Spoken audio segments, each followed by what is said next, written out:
नमस्कार, मैं हूं अंजलि राउत और आप देख रहे हैं खोजी नारद। वक्त हो चला आज के बुलेटिन का। दिल्ली की मुख्यमंत्री रेखा गुप्ता आज सोमवार सुबह पहले केदारनाथ धाम पहुंची। यहां उन्होंने बाबा केदार के दर्शन किए, पूजा अर्चना कर उन्होंने देश की खुशहाली के लिए प्रार्थना की। इसके बाद उन्होंने बद्रीनाथ धाम के दर्शन किए। मुख्यमंत्री रेखा गुप्ता इससे पहले रविवार को हरिद्वार दौरे पर पहुंची थी।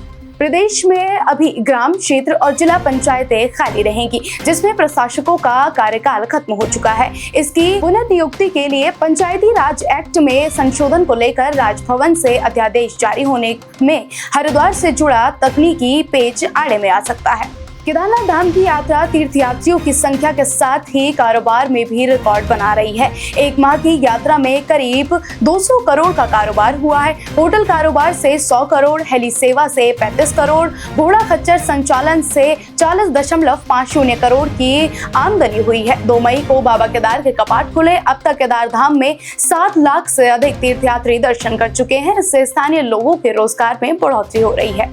दिल्ली की मुख्यमंत्री रेखा गुप्ता उत्तराखंड के दौरे पर हैं। आज सुबह सोमवार को सीएम रेखा अपने परिवार के साथ केदारनाथ पहुंची हैं। सीएम रेखा गुप्ता पूजा अर्चना के बाद केदारनाथ धाम से रवाना हुई।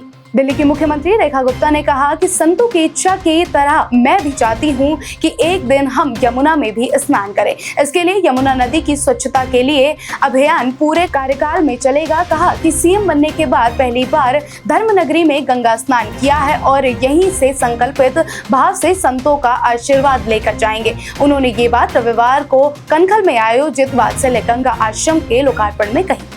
उत्तराखंड के पहाड़ों में बादल छाए हैं, चोटियों पर बर्फबारी हो रही है। हेमकुंड साहिब में हिमपात और केदारनाथ में वर्षा हुई। मैदानी क्षेत्रों में धूप खिली है। मौसम विभाग ने पर्वतीय क्षेत्रों में भारी वर्षा और बिजली गिरने की चेतावनी जारी की है, जबकि देहरादून में आंशिक बादलों और हल्की वर्षा का अनुमान है। चारधाम यात्रा मार्गों पर भी सतर्कता बरतने की सलाह दी गई है। देहरादून के द प्रेसिडेंसी इंटरनेशनल स्कूल पर मनमानी फीस वृद्धि के कारण 5.72 लाख रुपए का जुर्माना लगाया गया। 100 से अधिक अभिभावकों ने स्कूल के खिलाफ शिकायत दर्ज कराई थी। जांच में पता चला कि स्कूल की मान्यता मार्च 2025 में समाप्त हो गई थी। प्रशासन के सख्त रुख के बाद स्कूल ने जुर्माना भर दिया और फीस कम करने का वादा किया। पूर्वोत्तर भारत में मानसून की भारी बारिश से बाढ़ जैसे हालात बन गए हैं। मणिपुर में 19,000 से अधिक लोग बाढ़ से प्रभावित हैं और 3,365 घर क्षतिग्रस्त हुए हैं। लोगों को राहत पहुंचाने के लिए 31 राहत शिविर लगाए गए हैं। सिक्किम में 32 लोगों की मौत हो गई है। भारतीय वायुसेना ने अरुणाचल प्रदेश में बाढ़ में फंसे 14 लोगों को बचाया है। भारत में कोरोना वायरस का संक्रमण फिर से बढ़ रहा है। देश में कोविड-19 के एक्टिव केस लगभग 4,000 तक पहुंच गए हैं। स्वास्थ्य मंत्रालय के अनुसार 1 जून तक देश में कोरोना के 3,961 एक्टिव केस दर्ज किए गए थे। कोरोना के कारण 4 लोगों की मौत हो चुकी है। मंत्रालय इस स्थिति पर लगातार नजर रख रहा है। बेंगलुरु में क्रिकेटर विराट कोहली के पब 18 कम्यून के खिलाफ कर्नाटक पुलिस ने एफआईआर दर्ज की है। यह एफआईआर कोटपा अधिनियम के उल्लंघन के लिए की गई है।